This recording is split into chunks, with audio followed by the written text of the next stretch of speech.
The afternoon sun slanted through the tall glass windows of the jewelry store on Wilshire Boulevard, casting sharp rectangles of light across the polished marble floor. Inside, the air was cool and quiet, too quiet. 12-year-old Matteo stood just inside the doorway, his fingers twisting the strap of his backpack. He wasn't nervous about being here exactly. It was more like his whole body felt restless, like his skin was too tight and his thoughts were buzzing just under the surface, waiting to burst out. He'd been doing okay all morning. His tics had been quiet, just a few shoulder shrugs, a quick blink now and then. But places like this always made things harder. The hushed voices, the way everyone moved slowly and carefully like they were afraid to break something just by breathing too loud. It all cranked up the pressure inside him. He could feel it building behind his ribs, a familiar itch he couldn't scratch. His mom stepped up to the counter, smiling politely at the young woman behind the glass display case. "Hi, we're here to pick up a repair. The name's Rivera. It's a silver locket, my mom's birthday gift." The employee, maybe in her early 20s with perfectly straightened hair and a name tag that read Lena, gave a tight nod. One moment. She tapped on a keyboard, her eyes scanning the screen without looking up. The silence stretched. Matteo shifted his weight from one foot to the other. His throat felt dry. He tried to swallow it down, but the urge was rising, sharp and sudden. "Shiny crap," he blurted out louder than he meant to. The words hung in the air like a dropped plate. Lena's head snapped up. Her eyes narrowed, first at Matteo, then at his mom, as if she'd just caught them stealing. "We don't tolerate disrespect here," she said, her voice clipped and cold. "If you can't behave, you'll need to leave." Matteo froze. His face burned. It wasn't like he'd chosen to say it. It just came out, like a sneeze you can't stop. He wanted to explain, but the words tangled in his chest. All he could do was stare at the floor, wishing it would swallow him whole. His mom stepped in quickly, her voice calm but firm. "I'm sorry, that wasn't disrespect. My son has Tourette syndrome. Sometimes he makes sounds or says things he doesn't mean. It's not under his control." Lena crossed her arms. "Look, I get it. But this is a high-end store. We have customers who expect a certain level of decorum. If he can't keep it together, maybe you should come back another time." "Keep it together?" His mom's voice rose slightly, but she caught herself. She took a breath. "He's not misbehaving. He has a neurological condition. We're just here to pick up a repaired locket. 5 minutes, that's all." But Lena wasn't listening. She glanced toward the back of the store, as if hoping someone else would step in and back her up. "I'm sorry, but I'm going to have to ask you to wait outside until your item is ready." For everyone's comfort, Matteo's stomach dropped. Outside? Like he was a dog that barked too much? He clenched his fists, trying to hold back the next wave of tics. The grunts, the throat clearing, the words that wanted to jump out. He hated this feeling. Small, broken, like he was too much and not enough all at once. He glanced around, desperate for something, anything, to distract himself. That's when he saw him. Near the far wall, half hidden by a tall potted palm, a man sat on a low velvet bench.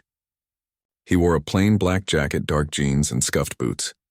No flashy watch, no sunglasses indoors, just a guy waiting, hands resting on his knees. But there was something about the way he held himself. Still observant, like he was listening to the whole room, even though he wasn't looking directly at anyone. Matteo didn't recognize him at first. He wasn't thinking about celebrities. He was just grateful for a split second that someone else was there. Someone who hadn't flinched or frowned when the words flew out of his mouth. The man met Matteo's eyes for just a heartbeat. Not with pity, not with annoyance, just quiet understanding.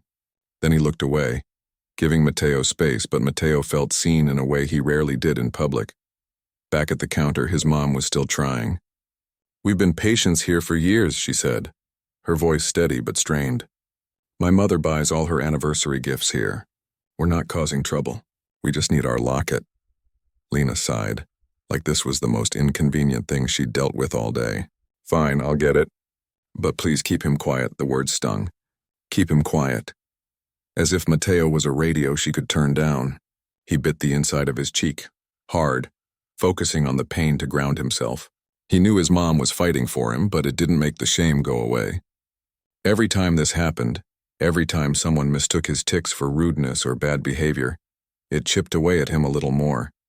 He remembered last year at the movie theater, when he'd yelped during a quiet scene and a man had turned around and hissed, "Shut up, kid," or the time at the library when a librarian had asked his mom to control him.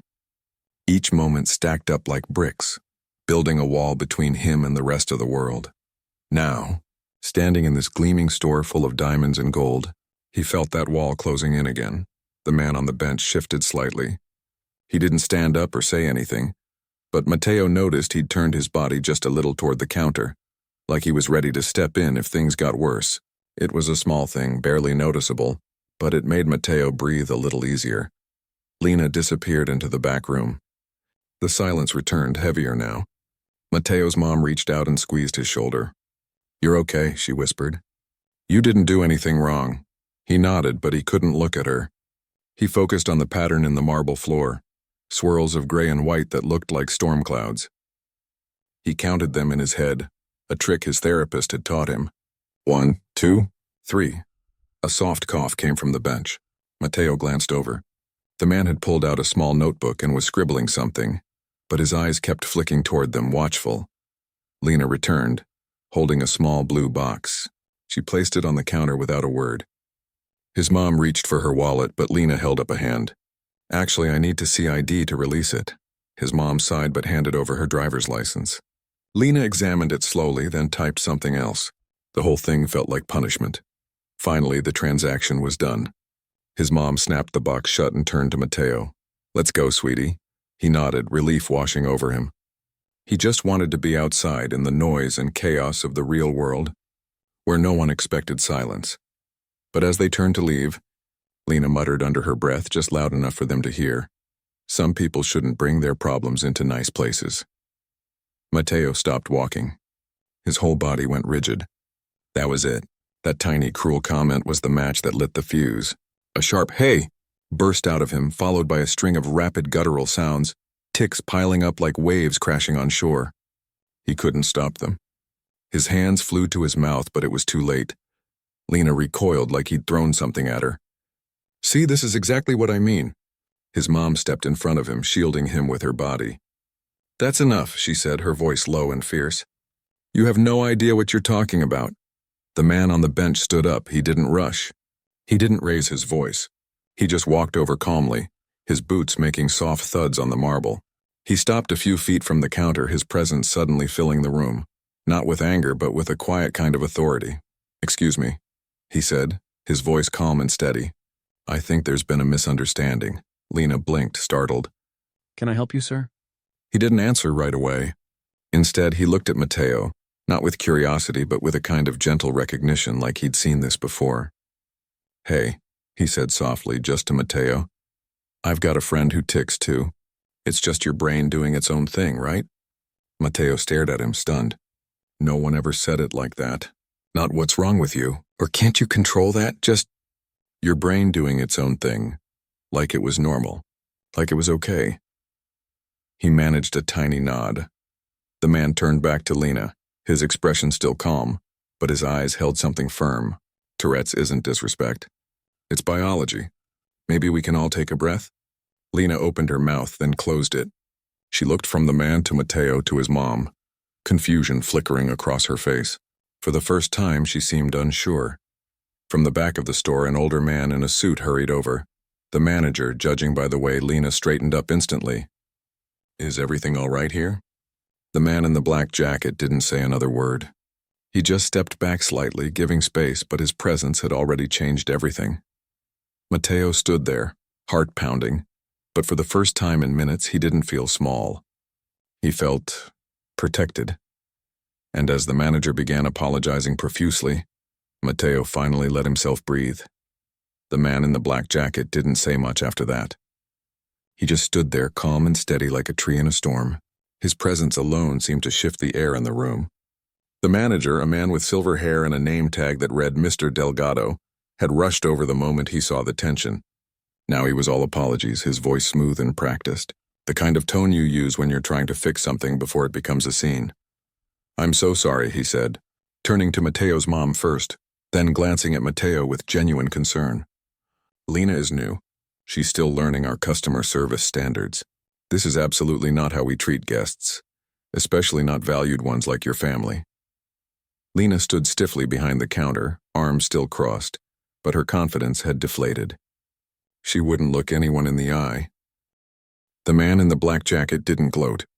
He didn't act like a hero. He just gave a small nod and stepped back a little as if to say, "It's your store, you handle it." But he didn't leave. He stayed close, near Mateo and his mom, like a quiet anchor. Mr. Delgado turned to Lena. "Please go check the back inventory. I'll take care of this." His voice was polite but firm. Lena nodded quickly and disappeared through a door marked "Staff Only," looking relieved to escape. Then the manager turned to Mateo. Not with pity, not with forced cheer, but with simple respect. "I'm truly sorry for what just happened," he said. "You didn't deserve that, and I want you to know you're welcome here anytime."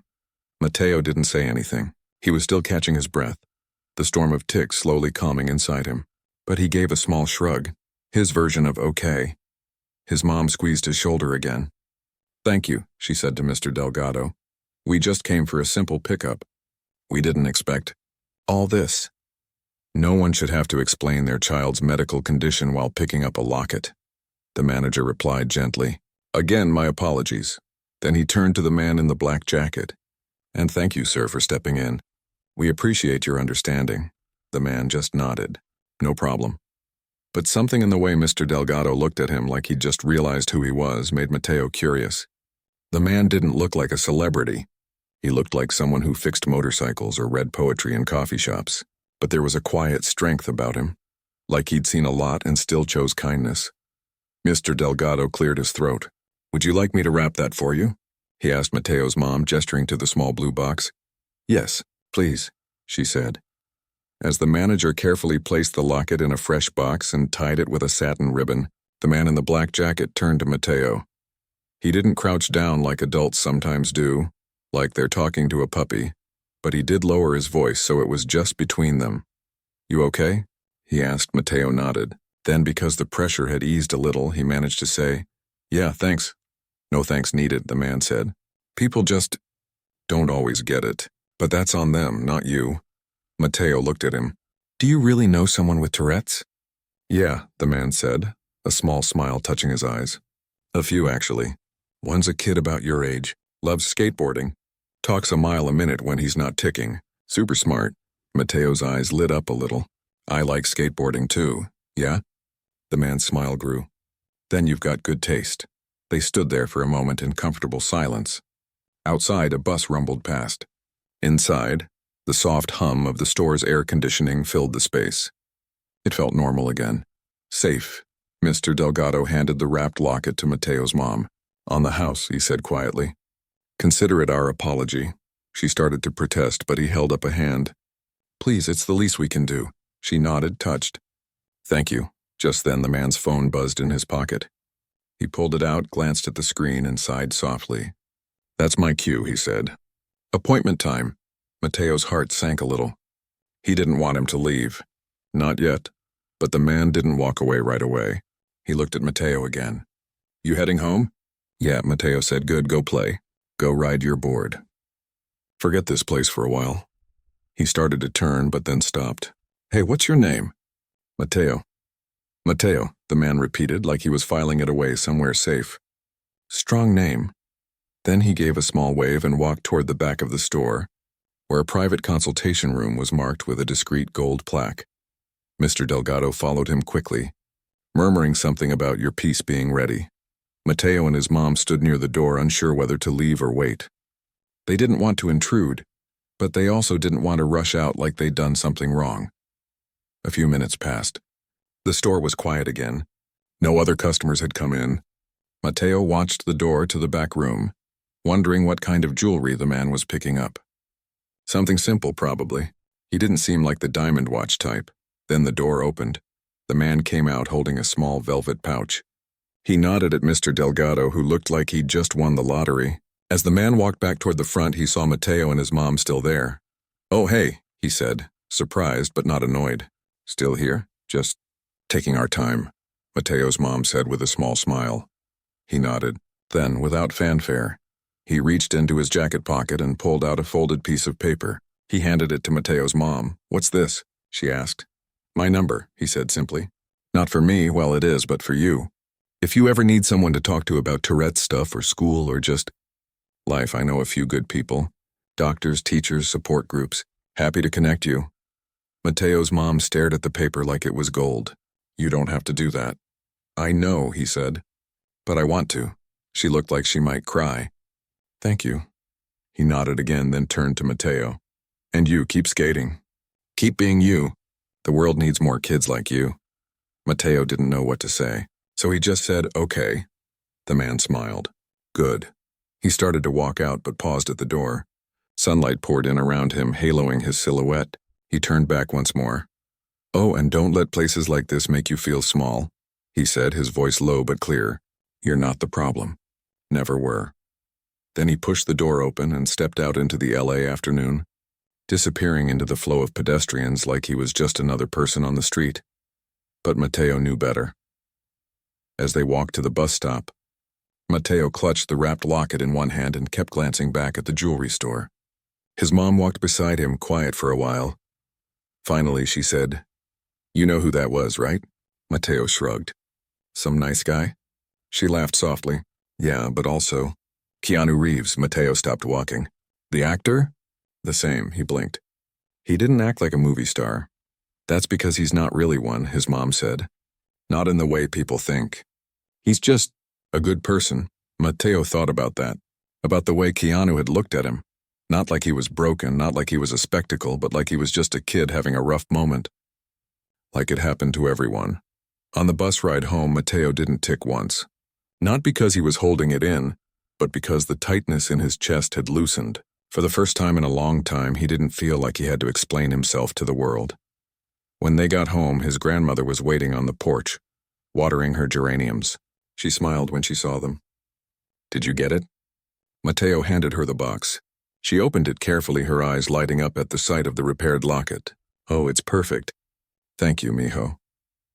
Then she looked at him, really looked, and said, You seem lighter today. He didn't tell her what happened right away. But later, after dinner, when they were sitting on the porch watching the sunset, he did. He told her about the employee, about the shame, about the man in the black jacket who stood up without making a show of it. His grandmother listened quietly, her hands folded in her lap. When he finished, she reached over and squeezed his knee. Some people carry kindness like a secret weapon, she said. They don't flash it around. They just use it when it's needed most. Mateo nodded. He thought about Keanu's words. You're not the problem. That night, before bed, he took the piece of paper with the phone number and tucked it into the back of his sketchbook, the one where he drew skate parks and space rockets. Not because he'd call it, but because it reminded him, there are good people out there. Quiet ones, watching, caring. And sometimes, when the world feels too loud or too harsh, that's enough. A week had passed since the jewelry store, and life had settled back into its usual rhythm. Homework, skateboarding after school, helping his grandmother water her plants on weekends. But something had shifted inside Mateo. It wasn't that his tics had gone away, they still came and went like unpredictable weather. But the shame that used to follow them had softened, like a sharp rock worn smooth by a river. He carried Keanu's words with him like a secret shield. You're not the problem. Then, on a Tuesday afternoon, the phone rang. Mateo's mom answered it in the kitchen while he was sketching a new ramp design in his notebook. He heard her say, Oh, yes, of course, followed by a pause, then, He'd love that. Thank you so much. When she hung up, she turned to him, eyes wide. That was the jewelry store, Mr. Delgado, he said. Keanu Reeves called him this morning. Mateo looked up, pencil hovering midair. What? He wants to meet you again. Just for a few minutes. He's doing an event downtown this weekend. Something for kids with neurological differences. And he asked if you'd come. Said he'd understand if you didn't want to, but he'd be glad to see you. Mateo's stomach flipped. Not with nerves exactly, but with something warmer. Like hope wrapped in curiosity. Can we go? His mom smiled. We absolutely can. The event was held in a community center near Griffith Park. Nothing fancy. Just a big room with folding chairs. A few tables with books and pamphlets. And a banner that read Understanding Minds. Celebrating differences. There were kids of all ages. Some in wheelchairs, some flapping their hands. some talking to themselves in quiet rhythms. No one stared. No one whispered. It felt like a place where everyone belonged exactly as they were. Matteo spotted him right away. Keanu was sitting on the edge of a low stage, talking to a boy who kept repeating, "Blue car, blue car, blue car," over and over. Instead of looking annoyed or distracted, Keanu nodded along like it made perfect sense. "Yeah," he said. "Blue cars are the best. Fast and quiet." When he saw Matteo, his face lit up. Not with the big, camera-ready smile people saw in movies, but with a quiet, real one. He stood and walked over. "Hey," he said, like they'd just seen each other yesterday. "You made it." "Yeah," Matteo said, shoving his hands in his pockets. "Thanks for inviting me." "No, thank you for coming." He glanced around. It's good to be in a room where no one has to pretend. They stood there for a moment, watching the other kids. A girl nearby was spinning in slow circles, humming. A teenager tapped his foot in a steady, rapid pattern against the floor. No one tried to stop them.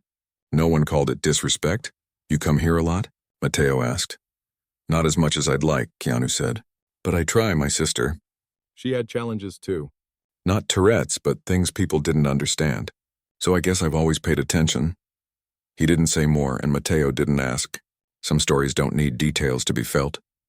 Then Keanu reached into his jacket, again that same black one, and pulled out a small box. Not velvet this time, but cardboard, the kind you'd get from a toy store. "I saw this and thought of you," he said, handing it over. Matteo opened it. Inside was a keychain shaped like an infinity gauntlet, painted in bright metallic colors. It even had tiny rubber stones that clicked when you moved it. "For your backpack," Keanu said. "Everyone deserves a little armor." Matteo laughed, actually laughed, and clipped it onto his bag right then. It made a soft clink as it settled. "Thanks." "No problem." They walked over to a table with juice boxes and cookies. Keanu grabbed 2 juice boxes and handed one to Matteo. "Apple or tropical punch?" "Tropical," Matteo said. Keanu nodded. "Good choice. Apple's overrated." They sat on the floor near a window, backs against the wall, sipping juice like old friends. The sun streamed in, warm and golden. "You ever get tired of people not getting it?" Matteo asked after a while. Keanu thought for a second. "Yeah, but then I remember it's not my job to fix their ignorance. It's my job to protect my peace." "And yours?" "That's hard," Matteo admitted. "It is," Keanu agreed. "But you're already doing it. Just by being here. Just by showing up as yourself." A group of kids nearby started playing a clapping game, laughing when someone missed a beat. No one cared about mistakes. They just kept going. Keanu watched them for a moment, then turned back to Matteo. "You know, the world tries to make you small when you're different. But different isn't less. It's just more. More feeling, more thinking, more seeing. That's a gift even when it hurts." Matteo looked down at his hands. "Sometimes I wish I could just be normal." "Normal's boring," Keanu said gently. "And fake. You ever meet someone who's normal? They're usually hiding something." That made Matteo smile. They talked about skateboarding. Keanu said he'd tried it once in his 20s and wiped out spectacularly. They talked about dogs. Keanu loved them, especially mutts from shelters. They talked about movies, but not the flashy kind. Keanu liked quiet films where people just talked and figured things out. At one point, Matteo let out a sharp "ah," a vocal tick that surprised even him. He braced for embarrassment, but Keanu just nodded. "Loud brain day?" Matteo laughed. "Yeah, mine too sometimes," Keanu said, tapping his temple. Just quieter, no judgment, no pause. Just acceptance, smooth as water. After about an hour, Keanu checked his watch. "I've got to head out soon. But before I go, there's someone I want you to meet." He led Matteo over to a woman with kind eyes and silver-streaked hair who was handing out brochures. "This is Dr. Lin," he said. "She runs a support group for teens with Tourette's. Meets every other Saturday. No pressure, but she's good," Dr. Lin smiled. "We play board games, talk, sometimes just sit in silence. Whatever feels right." Matteo nodded. "Okay," Keanu didn't push. He just said, "Think about it," and left it there. As the event wound down, Keanu walked Matteo and his mom to the parking lot. His car wasn't a sports car or a luxury SUV. It was an old, slightly dented sedan with a bumper sticker that read, "Be kind." "You're not like the movies," Matteo said suddenly. Keanu chuckled. "Good, movies lie. People don't have to." He opened the car door, then paused. One more thing. He reached into the back seat and pulled out a worn copy of The Little Prince. My favorite book, he said, handing it to Matteo. It says the most important things are invisible to the eyes, like courage, like kindness, like you. Matteo took the book carefully. The cover was soft from being read so many times. Thanks, he whispered. Keanu nodded. Take care of yourself. Matteo. Then he got in the car, started the engine, and drove off, not with a roar but with a quiet hum, disappearing into the afternoon light. On the drive home, Matteo held the book in his lap and traced the infinity gauntlet with his thumb. His mom glanced at him in the rearview mirror. You okay? She asked. Yeah, he said. I think I am. That night he read The Little Prince under his blanket with a flashlight. When he got to the part where the fox says, you become responsible forever for what you have tamed, he thought about Keanu, not taming him, but seeing him. Truly seeing him, and for the first time, Matteo didn't feel like a problem to be fixed. He felt like a person, flawed, loud, messy, and completely worthy of kindness. The next day at school, when a kid in the hallway mimicked his tic and laughed, Matteo didn't shrink. He just looked the kid in the eye and said, That's not funny. It's my brain. Not a joke. The kid blinked, surprised, then mumbled an apology and walked away. Matteo kept walking too, back straight, keychain clicking softly against his backpack, carrying the quiet armor Keanu had given him. Not just a trinket, but the unshakable knowledge that he belonged exactly as he was. A few weeks after the community event, Matteo started going to the Saturday support group Dr. Lin ran. It wasn't anything fancy, just a small room at the local library with mismatched chairs, a coffee pot that always smelled a little burnt, and a bowl of hard candies on the table. But it was the first place Matteo had ever been where no one flinched when he barked out a sound or jerked his head suddenly. The other kids didn't stare. They just nodded like, yeah, I get that. One Saturday, during a quiet lull in the conversation, Matteo found himself talking, really talking, about what happened at the jewelry store. He told them about the employee's sharp words, the shame that burned in his chest, and then the man in the black jacket who stepped in without making a show of it. I didn't even know who he was at first, Matteo said, twisting the infinity gauntlet keychain around his finger. He just saw me. Not my tics. Me. Dr. Lin listened quietly, then asked, How did that change things for you? Matteo thought for a moment. It made me feel like I didn't have to hide. Like maybe the world isn't all bad. A girl across the circle, maybe 14, with bright red glasses, smiled. That's huge, it was. And the more he talked about it, the more he realized how much that moment had planted a seed in him. Not just confidence, but something deeper. A desire to help others feel seen the way he had. His grandmother noticed it too. One evening, as they sat on the porch shelling peas, she said, You've been quieter lately. But not the sad kind of quiet. The strong kind, Matteo nodded. I think I want to tell people what happened. Not for attention, but so they know. It's okay to be different. His grandmother's eyes softened. Then tell them, mijo. Stories heal. The idea grew. At first it was just a thought in his head. Then it became a note in his journal. Then with his mom's help, it turned into a plan. His school was hosting an assembly on respect and understanding the following month. Students were invited to share personal experiences that taught them about empathy. Matteo had never spoken in front of the whole school before. The thought made his stomach twist. But every time he felt the fear rise, he remembered Keanu's voice. You're not the problem. He signed up. The weeks leading up to the assembly were nerve-wracking. He practiced his speech in front of his mirror, then in front of his mom, then in front of his dog, who wagged his tail like it was the best story ever.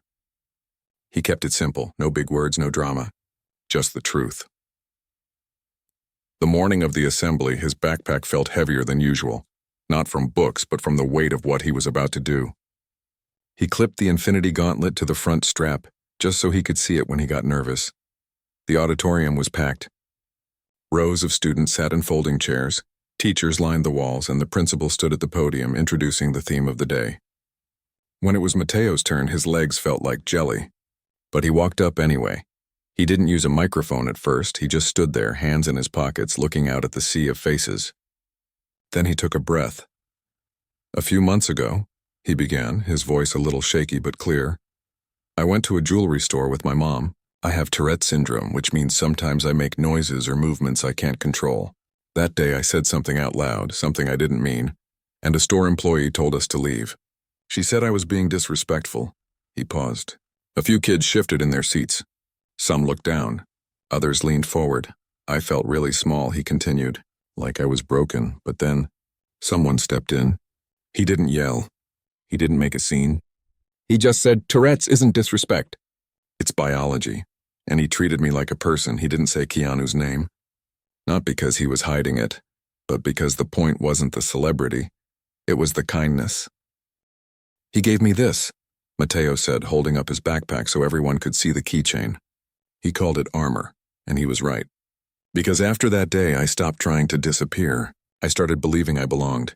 He looked out at the crowd. A lot of people think Tourette's is just about yelling swear words. But for most of us, it's not. It's blinking too much, shrugging, grunting, saying weird phrases. And it's exhausting trying to hold it in, trying not to bother anyone. But we're not bothering anyone. We're just living in bodies that work a little differently. He took another breath. So if you see someone like me making sounds, moving in ways that seem strange, don't laugh. Don't stare. Just be kind. You never know what someone's carrying inside. He stepped back from the podium. For a second there was silence, then one kid in the front row started clapping, then another, then the whole auditorium was on its feet. Mateo didn't cry, but his eyes stung. He walked back to his seat, heart pounding, not from fear, but from something like pride. After the assembly, kids he'd never talked to before came up to him. "That was awesome," one said. "My cousin has Tourette's, I never really got it until now." Another asked, "Can I see your keychain?" He showed it proudly. Even his teachers looked at him differently, not with pity, but with respect. That afternoon, his mom picked him up from school. She didn't say much in the car, just reached over and squeezed his knee. When they got home, there was a small envelope in the mailbox with no return address. Inside was a handwritten note on plain white paper.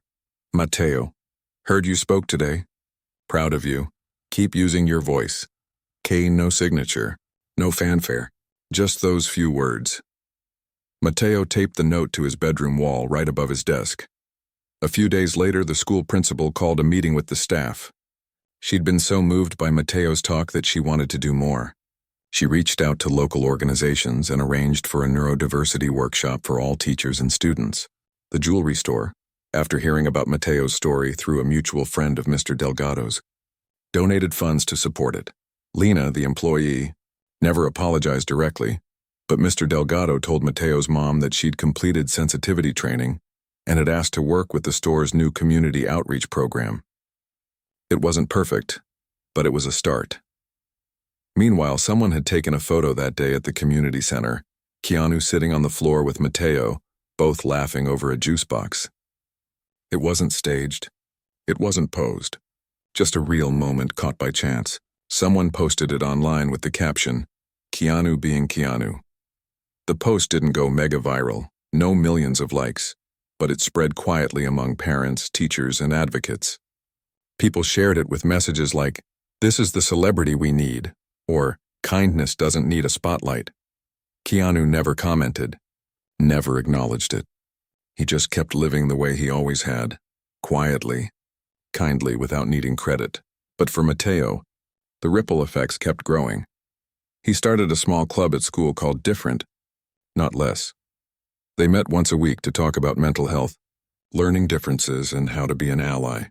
They made posters, hosted lunchtime discussions, and even invited Dr. Lin to speak. One day, a new student joined, a shy kid who barely spoke, but who flapped his hands when he got excited. On his third day, he came up to Mateo after class. "I saw your talk," he whispered. I do that too." He pointed to his own throat where a soft grunt had just escaped. Mateo smiled. "Yeah, me too." They sat together at lunch that day. No words needed. Back at home, Mateo's grandmother framed the repaired locket and hung it in the hallway. "Not just because it's pretty," she told him, "but because it reminds us broken things can be fixed with care." Mateo thought about that a lot. He wasn't broken. He never was. He was just himself, and that was enough. One evening, as he skated down the quiet street near his house, the sun setting in streaks of orange and pink, he felt a calm he hadn't known before. The tics still came, sometimes loud, sometimes quiet, but they didn't define him anymore.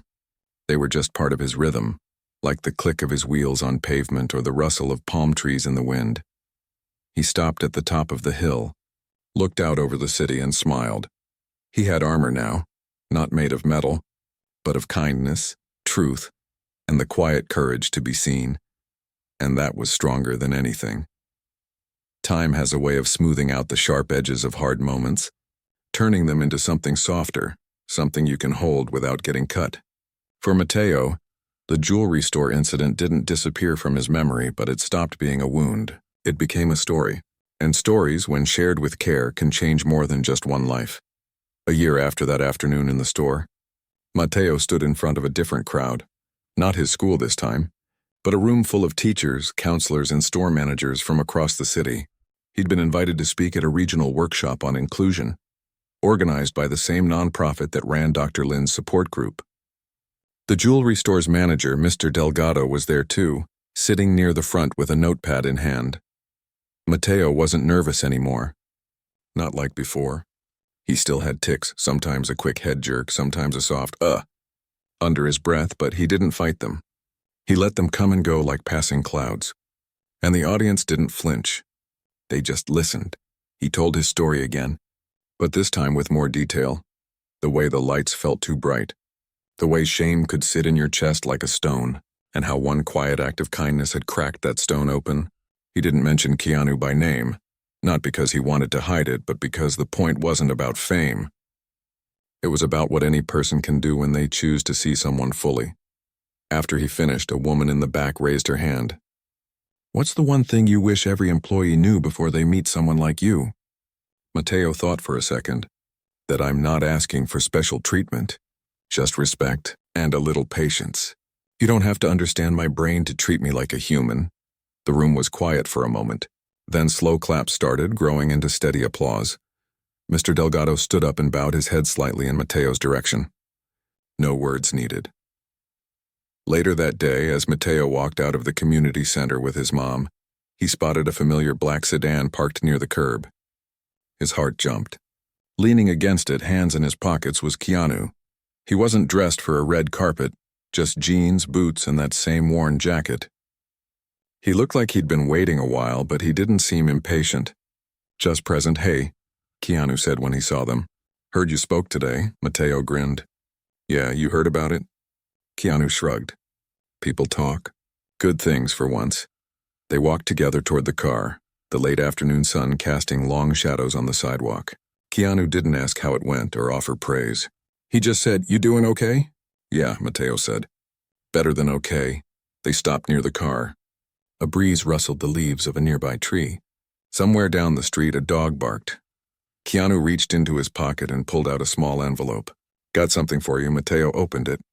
Inside was a gift card to a local skate shop, and a note that read, "For new wheels." "Keep rolling." He looked up, surprised. "You remembered I liked skateboarding?" "I remember a lot," Keanu said with a small smile. "You made an impression." Matteo didn't know what to say, so he just said, "Thanks." Keanu nodded. "You're doing important work, Matteo. Not because you're inspiring, people throw that word around too easy, but because you're honest." "That's rare." They stood there for a moment, comfortable in the silence. Then Keanu checked his watch. "Gotta go. Got a friend's kid's birthday party in Pasadena. Gonna help build a cardboard fort." Matteo laughed. "You build forts?" "When I'm not pretending to fight aliens on screen, yeah." He opened the car door, then paused. "One thing, though, yeah? Don't ever let anyone make you feel like your voice is too loud or too messy. The world needs voices like yours, real ones." Then he got in the car, gave a small wave, and drove off, the engine humming softly as it disappeared around the corner. That night, Matteo went to the skate park with his new wheels. He tried a trick he'd been working on for weeks, a simple ollie over a low curb, and landed it clean. His friends cheered. He grinned, the wind in his face, the city lights starting to flicker on around him. Back home, his grandmother was waiting on the porch with 2 mugs of hot chocolate. "Heard you had a good day," she said. "The best," he replied. Sitting beside her, they sipped in silence for a while, Watching fireflies blink in the garden. You know, she said after a while, that man didn't just give you a keychain or a book. He gave you back your dignity. Matteo thought about that. She was right. But he'd given it back to himself too, by speaking up, by showing up, by refusing to shrink. A few weeks later, the jewelry store rolled out a new training program for all staff called See the Person. It included videos, role-playing scenarios, and guest speakers, including Matteo, who came in one Saturday to talk to the new hires. Lena wasn't there anymore. She'd transferred to a different location, but the new team listened. They asked questions. They took notes. Mr. Delgado told Matteo afterward, "You changed how we see things here. Not just for customers with Tourette's, but for anyone who walks in feeling unsure." That meant more than he expected. Meanwhile, the photo from the community center, the one of Keanu and Matteo laughing over juice boxes, kept circulating online, not as gossip, but as a quiet reminder. Teachers used it in lessons about empathy. Parents shared it with their kids. It never blew up in a flashy way, but it stuck around like a good song you keep coming back to. Keanu never posted about it, never gave interviews. He just kept living the way he always had, helping where he could, staying out of the spotlight, letting his actions speak. And Matteo? He kept growing. He joined the student council. He started a podcast with a few friends from the support group, where they talked about school, tics, anxiety, and the weird stuff their brains did when they tried to fall asleep. They called it Loud Minds, Quiet Hearts. It didn't have thousands of listeners, but the ones who tuned in wrote messages like, "This made me feel less alone." One day, a letter arrived from a boy in another state. He'd seen a clip of Matteo's school talk online. "I have Tourette's too," he wrote. "I used to hide in the bathroom during lunch so no one would hear me tick. But after watching you, I sat at a table today, just for 5 minutes, but it felt like forever. Thank you." Matteo read that letter 3 times. Then he wrote back. Years later, when people asked him what changed everything, he never said it was the celebrity. He said it was the moment someone chose to believe in his humanity before demanding he explain it. And that's the thing about kindness. It doesn't need a stage. It doesn't need a camera. It just needs one person to see another clearly and say without words, "You belong here." Matteo still has tics. Some days are harder than others.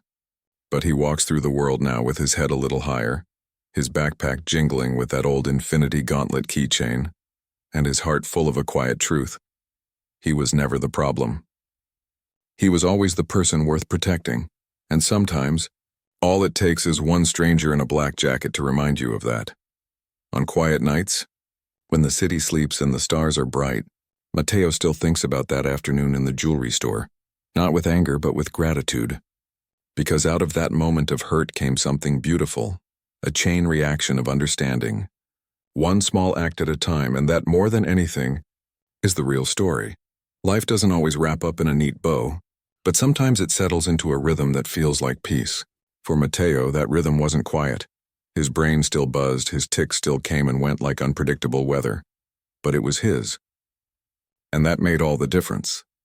2 years after the jewelry store incident, Matteo was 15, taller now, voice a little deeper, but still the same kid who loved sketching skate ramps in the margins of his notebooks and talking to his dog like they were old friends. He'd stopped counting how many times people stared or whispered, not because he didn't notice, but because he'd learned to carry himself like he belonged. Because he did.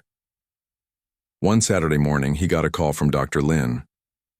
"There's a new family," she said. "Just moved here from out of state. Their son's about your age, just got diagnosed with Tourette's. They're scared. Wondering if you'd be willing to talk to him, just for a few minutes." No pressure, Matteo didn't hesitate. "Yeah, I'll do it." They met at the same community center where he'd first seen Keanu sitting on the floor with juice boxes. The boy, thin, nervous, eyes darting, sat with his parents on a couch near the window. He kept tugging at his sleeves like he was trying to hold himself together. Matteo didn't start with advice. He didn't say, "It gets better." Instead, he sat down across from them, unzipped his backpack, and let the infinity gauntlet keychain dangle. "This was a gift," he said casually, "from someone who saw me on a bad day and didn't look away." The boy looked up. You tick too?" "Yeah," Matteo said. "Sometimes I bark. Sometimes I say weird stuff. Sometimes my arms just jerk. It's annoying, but it's mine." The boy let out a breath he'd been holding. "My mom says I'm not broken." "You're not," Mateo said.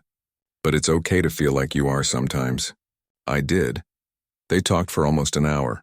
About school, about how hard it is to explain tics to friends, about the way your body can feel like it's not yours. Mateo didn't fix anything. He just listened. And in doing so, he gave the boy something priceless, proof that he wasn't alone.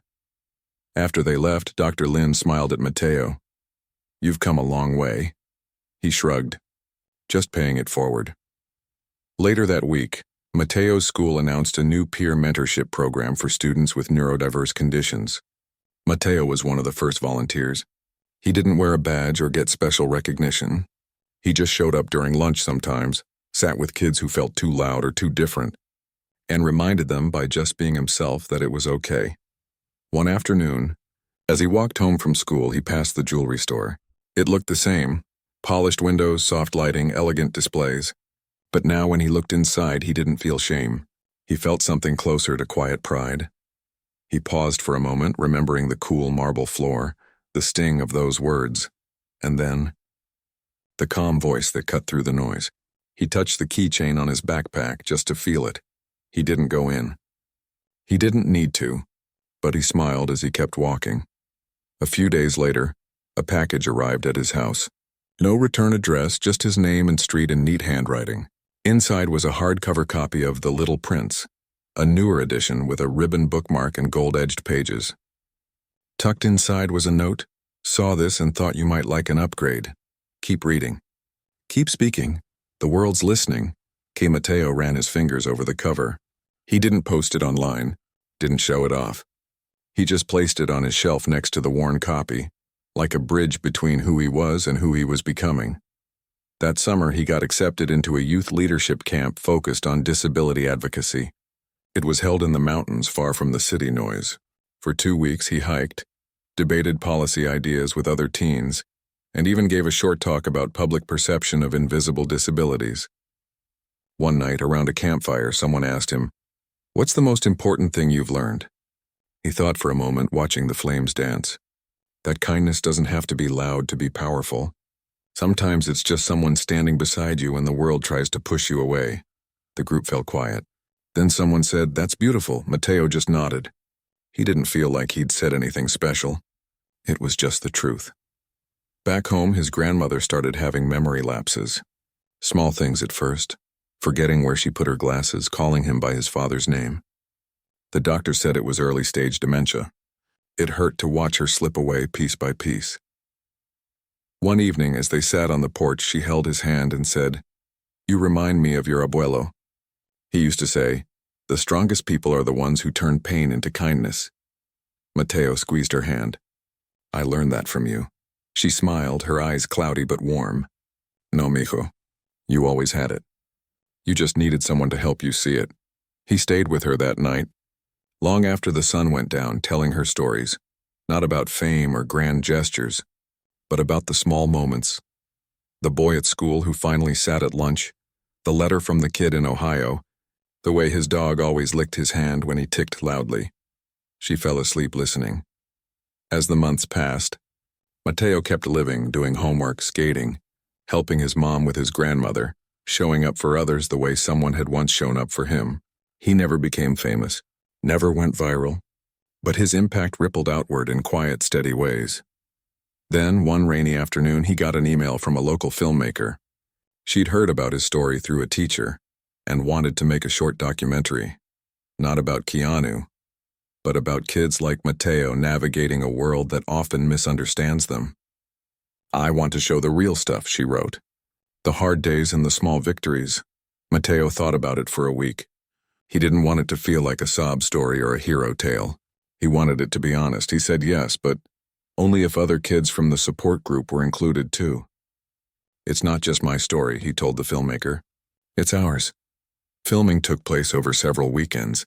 They captured moments of frustration, like when Mateo couldn't stop blinking during a test, and moments of joy, like when he landed a kickflip and his friends cheered. They interviewed his mom, his grandmother, on a good day, Dr. Lin, even Mr. Delgado, who spoke about how the store had changed its training because of one boy's courage. When the film premiered at a local arts festival, Mateo sat in the back, nervous. But as the lights dimmed and the screen lit up with real faces, real voices, he felt something settle inside him. This wasn't about being special. It was about being seen. Afterward, a woman came up to him, tears in her eyes. "My son's 8. He just started ticking. I was so scared. But watching this, I feel hope." Mateo didn't have a perfect answer. He just said, "He's going to be okay. And so are you." That night, as he walked home in the drizzle, he passed a bus stop where a kid about 10 sat alone, shoulders hunched, making soft grunting sounds. People walked by without looking. Mateo stopped. He didn't say anything grand. He just sat down on the bench beside him, pulled out his sketchbook, and started drawing a silly alien with too many arms. After a minute, the kid peeked over. "That's cool," he said. "Thanks," Mateo replied. "Want to draw one too?" The kid nodded. They sat there in the rain, two strangers sharing silence and scribbles. No explanations needed.